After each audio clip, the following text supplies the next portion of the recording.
ಪವಾಡ ವಿಶೇಷ ಕಾರ್ಯಕ್ರಮ. ನಮಸ್ಕಾರ, ನಮ್ಮ ವಿಜಯ ನ್ಯೂಸ್ನ ದೇವಿ ಪವಾಡ ವಿಶೇಷ ಕಾರ್ಯಕ್ರಮಕ್ಕೆ ಸ್ವಾಗತ. ನಾನು ಸುರಭಿ ರಾಜೇಂದ್ರ.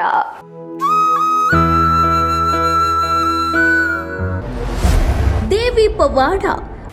ಕುಟುಂಬದಲ್ಲಿ ಮತ್ತು ವೈಯಕ್ತಿಕವಾಗಿ ಯಾವುದೇ ಸಮಸ್ಯೆಗಳಿದ್ದರೂ ಮಲೆನಾಡಿನ ಮತ್ತು ರಾಜ್ಯದ ವಿವಿಧ ಜಿಲ್ಲೆಗಳಿಂದ ಈ ದೇವಸ್ಥಾನಕ್ಕೆ ಭಕ್ತರು ಬರುತ್ತಾರೆ.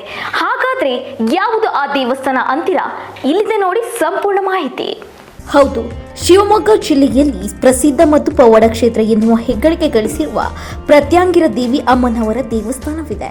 ಈ ದೇವಸ್ಥಾನಕ್ಕೆ ಕುಟುಂಬದಲ್ಲಿ ಮತ್ತು ವೈಯಕ್ತಿಕವಾಗಿ ಯಾವುದೇ ಸಮಸ್ಯೆಗಳಿದ್ದರೂ ಮಲೆನಾಡಿನ ಮತ್ತು ರಾಜ್ಯದ ವಿವಿಧ ಜಿಲ್ಲೆಗಳಿಂದ ಈ ದೇವಸ್ಥಾನಕ್ಕೆ ಭಕ್ತರು ಬರುತ್ತಾರೆ. ಈ ಪ್ರತ್ಯಂಗಿರಾ ದೇವಿ ದೇವಸ್ಥಾನ ಬಹಳ ಶಕ್ತಿಯುತವಾದಂಥ ದೇವಸ್ಥಾನ. ಇಲ್ಲಿನ ಮೆಣಸಿನಕಾಯಿ ಹೋಮದ ವಿಶೇಷ ಬಗ್ಗೆ ಹೇಳಬೇಕಾದ್ರೆ, ಇಲ್ಲಿನ ಮೆಣಸಿನಕಾಯಿ ಹೋಮ ಮಾಡಬೇಕಾದ್ರೆ ಯಾವುದೇ ಘಾಟ್ ಇರ್ಬೋದು ಅಥವಾ ಯಾವುದೇ ಕಾರಕಾರ ಅಥವಾ ಕುತ್ತಾಗ ಹೋಮದ ಕೆಮ್ಮು ಬರೋದು ಆ ರೀತಿ ಯಾವುದೂ ಆಗಲ್ಲ. ಮೆಣಸಿನಕಾಯಿ ಹೋಮ ಭಾಳ ವಿಶೇಷವಾಗಿ ಆಗುತ್ತೆ. ಆಮೇಲೆ ಬಂದಿರತಕ್ಕಂಥ ಮೆಣಸಿನಕಾಯಿ ಹೋಮಕ್ಕೆ ಬಂದಿರತಕ್ಕಂಥ ಭಕ್ತಾದಿಗಳ ಕಷ್ಟನೂ ಅಷ್ಟೇ ಒಳ್ಳೆ ರೀತಿಯಲ್ಲಿ ನೆರವೇರುತ್ತೆ. ಆ ದೇವಿಯ ಆಶೀರ್ವಾದದಿಂದ ಎಲ್ಲರಿಗೂ ಒಳ್ಳೆಯದಾಗ್ತಾ ಇದೆ ಅಂತ ನಾನು ಹೇಳ್ತಿದ್ದೆ. ಅಣಿ ಹೇಳುವ ವ್ಯಾಘ್ರವು ಇಲ್ಲಿದೆ, ಕರಿಮೋತಿಯ ವ್ಯಾಧನಿವ ನರಚೋರ ಭಯಂಕರ ಬಲೆಯಿದೆ, ಬಲಿ ಹಾಕಲು ಕಾಯುತ್ತಿದೆ.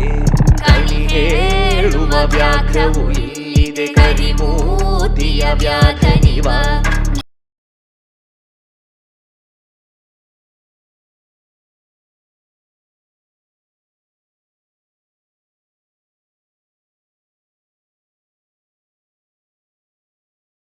ವಿಶೇಷತೆ ಏನಂದ್ರೆ, ಪ್ರತಿ ಹುಣ್ಣಿಮೆ ಮತ್ತು ಅಮಾವಾಸ್ಯೆ ದಿನ ಇಲ್ಲಿ ಒಣಮೆಣಸಿನ ಮಹಾಯಾಗವು ನಡೆಯುತ್ತದೆ.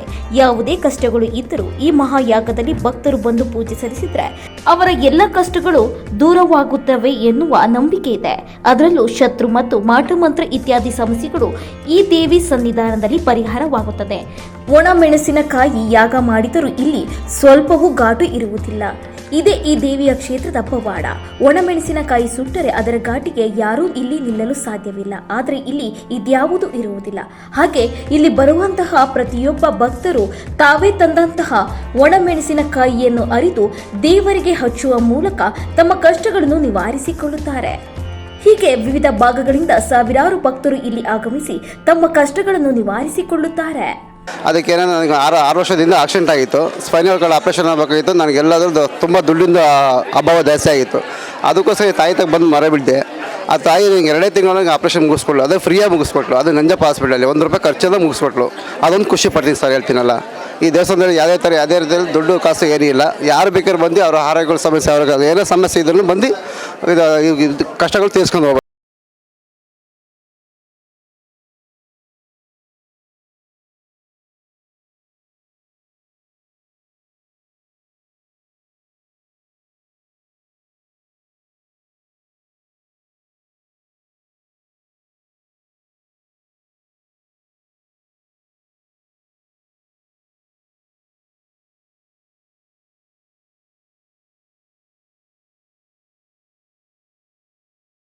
ದೇವಸ್ಥಾನಕ್ಕೆ 2 ವರ್ಷದಿಂದ ನಡ್ಕೊತಾ ಇದ್ದೀವಿ. ಕುಟುಂಬ ಸಮೇತವಾಗಿ ಬಂದು ಹೋಮ ಮಾಡಿಸಿದ್ವಿ. ಆವಾಗಿಂದ ಎಲ್ಲ ಚೆನ್ನಾಗಾಗ್ತಾ ಬಂದಿದೆ. ನೀವು ಎಷ್ಟು ನಡ್ಕೊತೀರೋ ಅಷ್ಟು ಆ ದೇವಿ ನಿಮಗೆ ಎಲ್ಲ ಒಳ್ಳೆಯದನ್ನು ಮಾಡ್ತಾ ಬರ್ತಾಳೆ. ನನಗಂತೂ ಆ ದೇವಿನೇ ಕನಸಿನಲ್ಲಿ ಅನ್ನೋಕ್ಕಿಂತ ಪ್ರತ್ಯಕ್ಷವಾಗಿಯೇ ಕಾಣಿಸ್ಕೊಂಡು ನನ್ನೆಲ್ಲ ಸಮಸ್ಯೆಗಳನ್ನ ಪರಿಹಾರ ಮಾಡಿದ್ದಾಳೆ.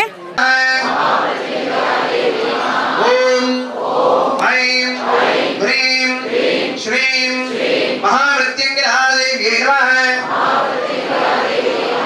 ಓಂ ಐಂ ಹ್ರೀಂ ಶ್ರೀಂ ಮಹಾಮೃತ್ಯುಂಜಯ ದೇವ್ಯೈ ನಮಃ. ಜೈ ಪ್ರತ್ಯಂಗಿರಾ ದೇವಿ ಅಂಬಾಳ್. ಶಿವಮೊಗ್ಗ ಪ್ರತ್ಯಂಗಿರಾ ದೇವಿ ದೇವಾಲಯ, ಏರ್ಪೋರ್ಟ್ ಅಪೋಸಿಟ್ ಶಿವಮೊಗ್ಗ. ಇವತ್ತು ಬಹಳ ವಿಶೇಷವಾಗಿರುವಂಥ ಅಮಾವಾಸ್ಯೆ. ಮತ್ತು ಪ್ರತಿ ಅಮಾವಾಸ್ಯೆಯಲ್ಲೂ ಕೂಡ ಇದೇ ರೀತಿಯ ಪೂಜೆ ಪುನಸ್ಕಾರ, ಮಹಾಯಜ್ಞ ಯಾಗಾದಿಗಳು ನಡೆಯುತ್ತೆ. ಅಂದರೆ ಪ್ರತ್ಯಂಗಿರಾ ದೇವಿಯ ಸನ್ನಿಧಾನ ಇಡೀ ಭಾರತ ದೇಶದಲ್ಲಿ, ಕರ್ನಾಟಕ ರಾಜ್ಯದಲ್ಲಿ ಏಕೈಕವಾಗಿರುವಂಥ ಮಹಾಪ್ರತ್ಯಂಗಿರಾ ದೇವಿ ದೇವಾಲಯ. ಸ್ವಯಂಭೂ ಮೂರ್ತಿಯಲ್ಲಿ ಸ್ವಪ್ನಲಬ್ಧ ಶಿಲಾಮೂರ್ತಿ ಸ್ಥಾಪನೆ ಆಗಿರುವಂಥದ್ದು. ಸ್ವಯಂಭೂ ಶ್ರೀಚಕ್ರ ಸಮೇತವಾಗಿ ಸ್ಥಾಪನೆ ಆಗಿರುವಂಥ ಏಕೈಕ ದೇವಾಲಯ ಮಹಾಪ್ರತ್ಯಂಗಿರಾ ದೇವಿಗೆ. ಇನ್ನು ಇಲ್ಲಿ ಅಮ್ಮನವ್ರಿಗೆ ಏನಪ್ಪ ಅಂದರೆ, ಮೆಣಸಿನಕಾಯಿ ಮಹಾಯಾಗ ನಡೆಯುತ್ತೆ. ಬೇರೆ ಯಾವುದೇ ದೇವಾಲಯಗಳಲ್ಲಿ, ಪುಣ್ಯಕ್ಷೇತ್ರಗಳಲ್ಲಿ ನೀವು ನೋಡೋಕ್ಕೆ ಸಾಧ್ಯವಿಲ್ಲದಂಥ ವಿಶೇಷವಾಗಿರುವಂಥ ಮಹಾಯಾಗ ಪ್ರತ್ಯಂಗಿರಾ ದೇವಿ ಒಣಮೆಣಸಿನಕಾಯಿ ಮಹಾಯಾಗ. ಋಗ್ವೇದ ಯಜುರ್ವೇದ ಅಥರ್ವಣ ಅಂತ ನಾವು ಏನು ಹೇಳ್ತೀವಿ, ಅಥರ್ವಣ ವೇದದಲ್ಲಿ ತಿಳಿಸಿರುವಂಥ ಅತಿ ಬಲಿಷ್ಠವಾದ ಉಗ್ರ ದೇವತೆ ಇಲ್ಲಿ ಸ್ಥಾಪನೆ ಆಗಿರುವಂಥ ಮಹಾಪ್ರತ್ಯಂಗರಾದೇವಿಗೆ ಕಾರಕಾರವಾಗಿರುವಂಥ ಒಣಮೆಣಸಿನಕಾಯಿಲಿ ಮಹಾಯಾಗ ನಡೆಯುತ್ತೆ. ಮೂಟಗಟ್ಟಲೆ ಕ್ವಿಂಟಾಲ್ಗಟ್ಟಲೆ ಒಣಮೆಣಸಿನಕಾಯಿ ಅಗ್ನಿಕುಂಡಕ್ಕೆ ಸಮರ್ಪಣೆ ಮಾಡಿದ್ರು ಕಿಂಚಿತ್ತು ಖಾರ ಹೊಗೆ ಕೆಮ್ಮು ಬರಲ್ಲ. ಅಷ್ಟು ವಿಶೇಷವಾಗಿರುವಂಥ ಶಕ್ತಿಯುತವಾಗಿರುವಂಥ ಮಹಾಯಾಗ. ಯಾರ್ಯಾರಿಗೆ, ಯಾವ ಭಕ್ತಾದಿಗಳಿಗೆ, ನೊಂದ ಜೀವಿಗಳಿಗೆ ಶೋಷಣೆಗಳಾಗ್ತಾ ಇದೆ, ದೌರ್ಜನ್ಯ ಆಗ್ತಾ ಇದೆ, ನಮಗೆ ಯಾರೂ ಕೂಡ ಸಹಾಯ ಇಲ್ಲ, ಸಪೋರ್ಟ್ ಇಲ್ಲ, ನಮಗೆ ಯಾರೂ ಕೂಡ ಸಹಕಾರ ಕೊಡ್ತಾ ಇಲ್ಲ, ರಾಜಕೀಯ ಬಲ ಇಲ್ಲ, ಜನಬಲ ಇಲ್ಲ, ಧನಬಲ ಇಲ್ಲ, ನಮ್ಮ ಹತ್ರ ಯಾರೂ ಕೂಡ ಇನ್ಫ್ಲುಯೆನ್ಸ್ ಇಲ್ಲ, ನಾವು ದೌರ್ಜನ್ಯಕ್ಕೆ ಗುರಿ ಆಗ್ತಾ ಇದ್ದೀವಿ, ನಮ್ಮ ಮೇಲೆ ಮೋಸ ವಂಚನೆ, ನಮಗೆ ನಂಬಿಕೆ ದ್ರೋಹಗಳಂಥದ್ದಾಗಿದೆ. ಯಾವುದೇ ಹಣಕಾಸಿನ ವಿಚಾರದಲ್ಲಾಗಿರಲಿ, ಸೈಟು ಜಮೀನು ವಿಚಾರದಲ್ಲಾಗಿರಲಿ, ಇಲ್ಲ ಗಂಡ ಹೆಂಡತಿ ಮನುಷ್ಯರ ಜೀವನದಲ್ಲೇ ಆಗಿರಲಿ, ಒಬ್ಬೊಬ್ಬರು ಮನಸ್ಸಲ್ಲಿ ಒಂದೊಂದು ಥರ ಸಮಸ್ಯೆ ಇರುತ್ತೆ. ನಾನು 4 ಎಕ್ಸಾಂಪಲಾಗಿ ಹೇಳ್ಬೋದು, ಅದೇ ನಿಮ್ಮ ಸಮಸ್ಯೆ ಅಂತ ನಿಮಗೆ ಗೊತ್ತಿದೆ. ಆ ಥರ ಒಂದು ಸಮಸ್ಯೆಗಳು ನಿಮಗೆ ಆಗಿದೆ, ನಂಬಿಕೆ ದ್ರೋಹ ವಂಚನೆ ಮಾಟಮಂತ್ರಗಳಂದಾಗ ಶಿವಮೊಗ್ಗ ಪ್ರತ್ಯಂಗರಾದೇವಿ ಸನ್ನಿಧಾನಕ್ಕೆ ಬಂದು ಅಮ್ಮನವರಿಗೆ ಒಣಮೆಣಸಿನಕಾಯಿ ಸಮರ್ಪಣೆ ಮಾಡಿ ಮಹಾಯಾಗದಲ್ಲಿ ಭಾಗವಹಿಸೋದ್ರಿಂದ ಎಂಥ ಕಠಿಣವಾಗಿರುವಂಥ ಸಮಸ್ಯೆಗಳು, ದೋಷಗಳು, ವಾಮಾಚಾರ ಮಾಟಮಂತ್ರಗಳು ಪರಿಹಾರವಾಗುತ್ತೆ. ಅದರಲ್ಲೂ ಕೂದಲಲ್ಲಿ ಮಾಡಿರುವಂಥ ಮಾಟ, ಉಗ್ರಲ್ಲಿ ಮಾಡಿರುವಂಥ ಮಾಟ, ವ್ಯಾಪಾರ ವ್ಯವಹಾರದಲ್ಲಿ ಆಗಿರುವಂಥ ವಾಮಾಚಾರ, ಅಕ್ಕ ತಂಗಿಯರೇ ಶತ್ರುಗಳು, ಅಣ್ಣ ತಮ್ಮಂದರೇ ಶತ್ರುಗಳು, ಸ್ವಂತದವರೇ ನಮಗೆ ತೊಂದರೆ ಕೊಡ್ತಾ ಇದ್ದಾರೆ, ತಾಪತ್ರೆ ಕೊಡ್ತಾ ಇದ್ದಾರೆ, ಬಿಸ್ನೆಸ್ಸಲ್ಲಿ ಸಿಕ್ಕಾಪಟ್ಟೆ ನಮಗೆ ಪೈಪೋಟಿ ಮಾಡ್ತಾ ಇದ್ದಾರೆ, ನಮಗೆ ತುಂಬಾ ಅದರಲ್ಲಿ ಕಣ್ಣು ದೃಷ್ಟಿ ಆಗ್ತಾ ಇದ್ದಾರೆ, ನಮಗೆ ಬಿಸ್ನೆಸ್ಸಲ್ಲಿ ತೊಂದರೆ ತಾಪತ್ರೆಗಳು ಮಾಡ್ತಾ ಇದ್ದಾರೆ ಅನ್ನೋಂಥವರಿಗೆ ಇಲ್ಲಿ ಒಂದು ತಾಯಿಗೆ ಮೆಣಸಿನಕಾಯಿ ಸಮರ್ಪಣೆ ಮಾಡಿ ಹೋಮದಲ್ಲಿ ಭಾಗವಹಿಸೋದ್ರಿಂದ ಆ ಸಮಸ್ಯೆಗಳೆಲ್ಲ ದೂರವಾಗುತ್ತೆ. ಮುಂದಿನ ಅಮಾವಾಸ್ಯೆ ಒಳಗೆ ನಿಮಗೆ ಆ ಎಫೆಕ್ಟ್ ಪರಿಣಾಮ ಕಾಣುತ್ತೆ. ಒಂದು. ಇನ್ನೊಂದು 5 ಭಾನುವಾರಗಳು ನಿಮ್ಗೆ ಎಂಥ ಕಠಿಣ ಸಮಸ್ಯೆ ಆಗಿರಲಿ, ಕೆಡಕ ಮಾಡಿದ್ದು ಮಾಟಮಂತ್ರಗಳಾಗಿರಲಿ, ಸ್ತಂಭನ ಪ್ರಯೋಗ, ಮೋಹನ ಪ್ರಯೋಗ, ಆಕರ್ಷಣ ಪ್ರಯೋಗ, ವಿದ್ವೇಷಣ ಪ್ರಯೋಗ, ಉಚ್ಚಾಟನ ಪ್ರಯೋಗ ಅಂತ ನಾನಾ ರೀತಿಯ ಮಾಂತ್ರಿಕ ಪ್ರಯೋಗ ಇದೆ. ಸೈನ್ಸಿಗೆ ಮೀರಿರುವಂಥ ಸಮಸ್ಯೆಗಳಿದೆ. ಡಾಕ್ಟ್ರ್ ಹತ್ರ ಹೋದರೂ ಕೂಡ ಸಮಸ್ಯೆಗಳು ಪರಿಹಾರ ಆಗ್ತಾ ಇಲ್ಲ. ಎಲ್ಲ ಮೆಡಿಕಲ್ ರಿಪೋರ್ಟ್ಗಳು ನಾರ್ಮಲ್ ಬಂದರೂ ಕೂಡ ದೇಹದಲ್ಲಿ ಸಮಸ್ಯೆಗಳಿದೆ, ವಿಪರೀತ ಹಿಂಸೆಗಳು ಅನುಭವಿಸ್ತಾ ಇದ್ದೀವಿ. ಅಮಾವಾಸ್ಯೆ ಪೌರ್ಣಮಿ ಬಂತು ಅಂದರೆ ದೇಹದಲ್ಲಿ ನಾನಾ ರೀತಿ ತಾಪತ್ರೆಗಳನ್ನು ಹಿಂಸೆ ಅನುಭವಿಸ್ತಾ ಇದ್ದೀವಿ. ಎಷ್ಟು ಮೆಡಿಸಿನ್ಸ್ಗಳು ತೊಗೊಂಡ್ರು ಕೂಡ, ಎಂಥ ಡಯಾಲಿಸಿಸ್ಗಳು ಮಾಡಿಸಿದ್ರು ಕೂಡ, ಎಂಥ ಎಂಡೋಸ್ಕೋಪಿ ಮಾಡಿಸಿದ್ರು ಕೂಡ ನಮಗೆ ಸಮಸ್ಯೆ ಪರಿಹಾರ ಆಗ್ತಾ ಇಲ್ಲ ಅಂಥವ್ರು ಇಲ್ಲಿ ತಾಯಿ ದೇವಸ್ಥಾನಕ್ಕೆ ಬಂದು 5 ಭಾನುವಾರಗಳು ಕಾರಕಾರವಾಗಿರುವಂಥ ಮೆಣಸಿನಕಾಯಿನ ರುಬ್ಬಿ ಅಮ್ಮನವರ ಶಿಲೆಗೆ ಹಚ್ಚೋದ್ರಿಂದ ನಿಮಗೆ ಎಂಥ ಕಠಿಣವಾದ ಸಮಸ್ಯೆಗಳು ದೂರವಾಗುತ್ತೆ, ಮೋಸ ವಂಚನೆಗೆ ನ್ಯಾಯ ದೊರಕತ್ತೆ. ಈಗ ಎಷ್ಟೋ ಕಡೆ ನೋಡಿ ಸೈನ್ಸಿಗೆ ಮೀರಿರುವಂಥ ಸಮಸ್ಯೆ, ಡಾಕ್ಟ್ರ್ ಹತ್ರ ಹೋದರೂ ಕೂಡ ಪರಿಹಾರ ಆಗದೇ ಇರೋಂಥ ಸಮಸ್ಯೆ. ಇನ್ನು ಮೋಸ ವಂಚನೆಗೆ ಗುರಿಯಾಗಿರ್ತಾನೆ, ಕೇಳಿದ್ರೆ ಅವತ್ತು ಯಾರೂ ಬಲ ಇರಲ್ಲ, ಕೈಯಲ್ಲಿ ಯಾವುದೇ ಸಾಕ್ಷಿ ಇರಲ್ಲ, ಹಣ ಇಸ್ಕೊಂಡಿರ್ತಾರೆ, ವಾಪಸ್ ಕೊಡಲ್ಲ, ಮನೆ ಹತ್ರ ಹೋದರೆ ಬೀಗ ಹಾಕೊತಾರೆ, ಆಮೇಲೆ ಬಿಸ್ನೆಸ್ಸಲ್ಲಿ ಮೋಸ ಮಾಡ್ತಾರೆ, ಗಂಡ ಹೆಂಡ್ತಿರದು ಎಷ್ಟೋ ಸಮಸ್ಯೆ ಇರುತ್ತೆ, ಇನ್ನೊಂದು ಕಡೆನ ಅಫೇರ್ ಇಟ್ಕೊಂಡಿರ್ತಾರೆ, ಪರ್ಸ್ನಲ್ ಲೈಫ್ ಪ್ರಾಬ್ಲಮ್ ಇರುತ್ತೆ, ಯಾರ ಹತ್ರ ಹೇಳ್ಕೊಳಕ್ಕಾಗಲ್ಲ, ಎಷ್ಟೇ ಕೋರ್ಟ್ ತಿರುಗ್ತಾರೆ, ತಪ್ಪೇ ಮಾಡಿರಲ್ಲ ಸ್ಟೇಷನಿಗೆ ಎಳಿತಾರೆ, ಕೋರ್ಟ್ ಕೇಸ್ ಫೈಲ್ ಮಾಡ್ತಾರೆ, ಸುಮ್ಮನೆ ನಂದೇ ಆಸ್ತಿ ಅಂತ ಹಾಕ್ಕೊಳ್ತಾರೆ, ಅಪೀಲ್ ಹೋಗ್ತಾರೆ.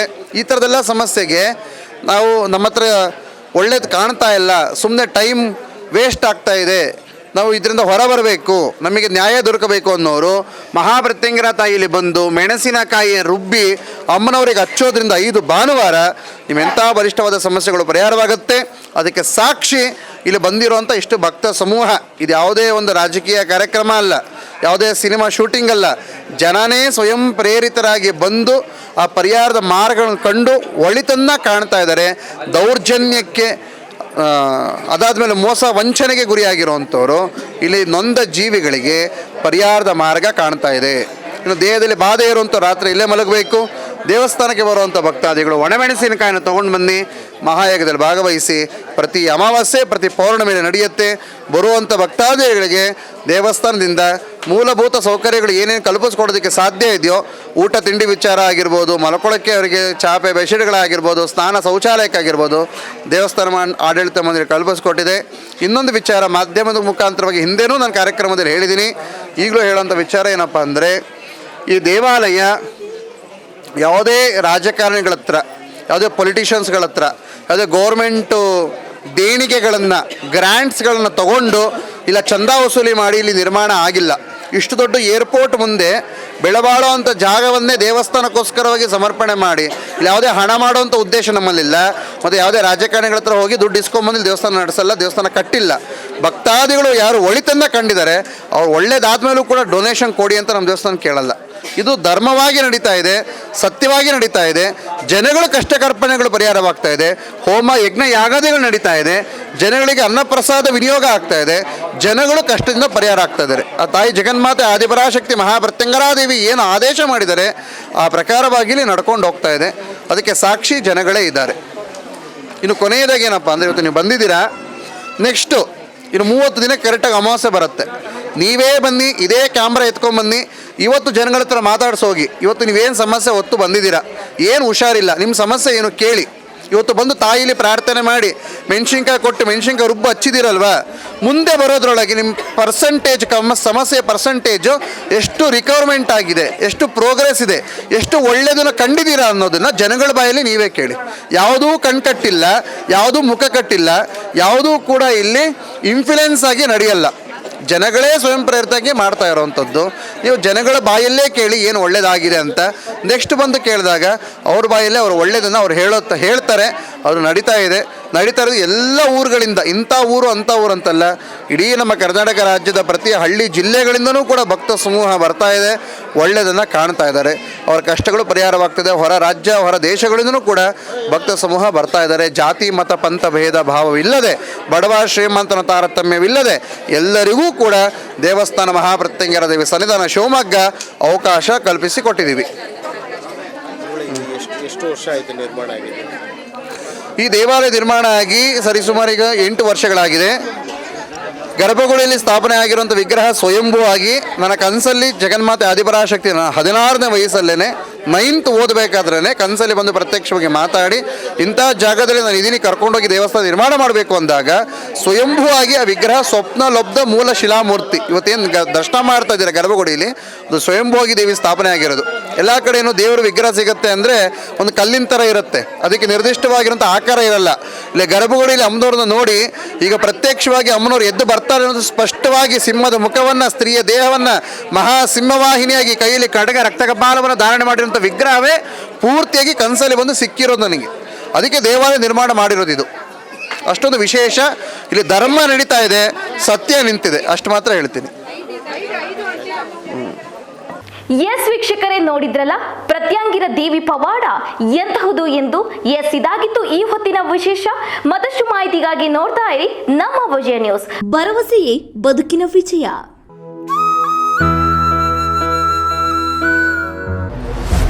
ದೇವಿ ಪವಾಡ